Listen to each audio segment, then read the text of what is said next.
7 ডিচেম্বৰ আমাৰ মূল প্ৰতিষ্ঠা দিৱসৰ তাৰিখ।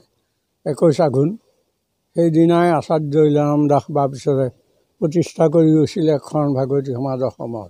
জন্ম দিছিল সেই তাৰিখতে। আমি প্ৰতি বছৰে এই প্ৰতিষ্ঠা দিৱস কেন্দ্ৰীয়ভাৱে মহাপুৰুষে পালনাম থান ৰংবং নুমলীগড়ত আমি অনুষ্ঠিত কৰি আহিছোঁ।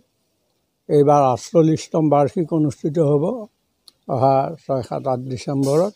আৰু প্ৰদেশৰ সকলো জিলাৰে মূল ভকতসকল আহি উপস্থিত হ'বহি।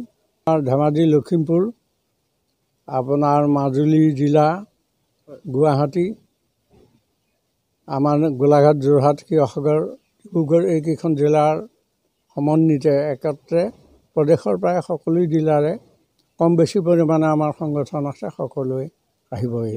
কেন্দ্ৰীয়ভাৱে আমি ইয়াত মূল পালনাম আখৰে অনুষ্ঠিত কৰোঁ। প্ৰতি বছৰে আমি এই যজ্ঞ আৰু মহাপালনাম কীৰ্তন এই প্ৰতিষ্ঠা দিৱস উপলক্ষে অনুষ্ঠিত কৰি আহিছোঁ।